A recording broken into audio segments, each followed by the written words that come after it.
Okay, we come to the end of the class of 2014.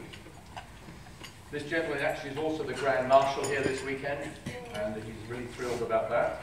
I know, we discussed it before lunch. He won the 1971 Sebring 12 Hours, co-driving a Porsche 917 with Gerard LaRue. That year as well, he actually won the 24 Hours of Daytona, I think I'm right in saying.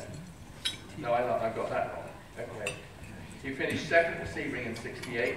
He won the Daytona 24 Hours that year, driving a Porsche 907, and he also won the Monte Carlo Rally as a rally driver. Pretty spectacular stuff, and nobody really appreciates that he is one of the most versatile, or probably the most versatile racing driver ever. He doesn't drive just one sports car in Formula One, which he did Formula One as well, but he actually drove in rallying, and that is like asking Roger Federer to play squash.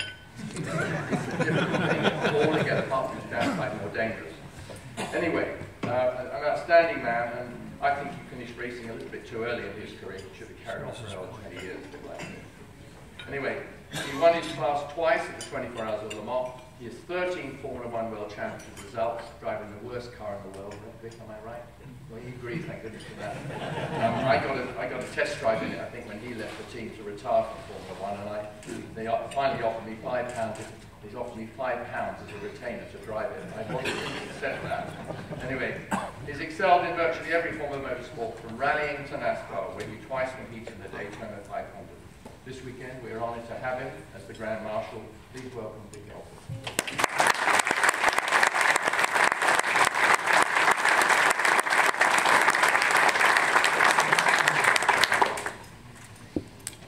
Thank you, Derek. Good afternoon, everybody.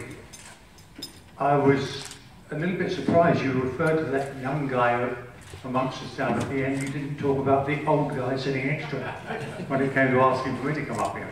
One of the nice things about being last to speak to all of you is that everything that really needs to be said has already been said. So I don't have to stand here for very long to keep you amused, but I'll try for a little bit.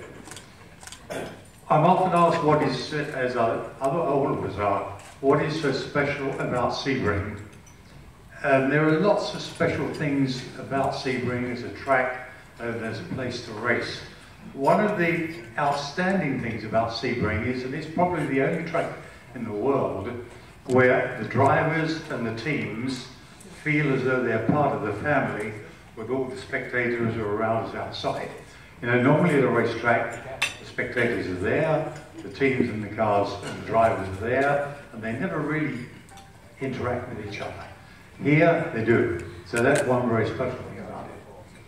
Another special thing about Sebring, the first time I came here, was even before what these guys did, I think, and that was in 1968. In 1968, we used to come through this hairpin here, go off through the S's, and then trot off out to the main runway. And we would turn right onto the main runway, which was still, during the whole race weekend, an active runway.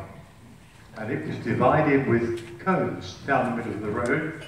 For us, the right-hand side was the racetrack, the left-hand side was an active runway. And I remember the very first time I went out for night practice, I got to the corner, I turned right onto the runway, and I'm accelerating down the runway, 150, 180 miles an hour, and suddenly I could see this racing car with headlights on coming out of the sky down the water.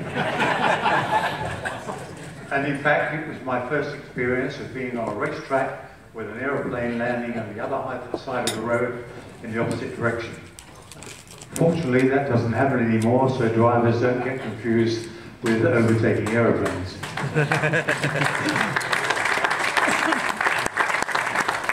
Another very special thing about this racetrack is that it's one of the very, very few racetracks in the world where the driver not only feels as though he can make a difference, but really does make a difference.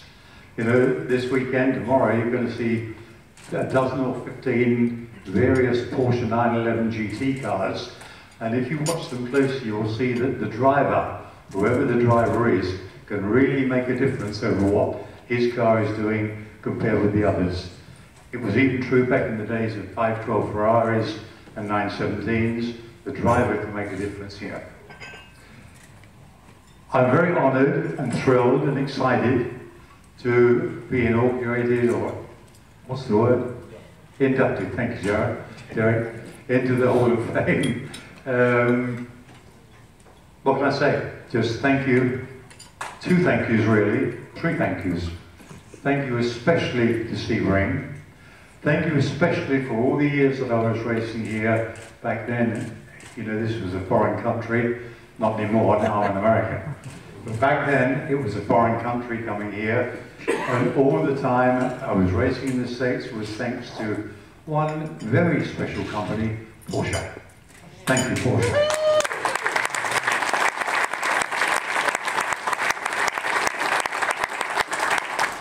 And thank you, Sebring. Goodbye.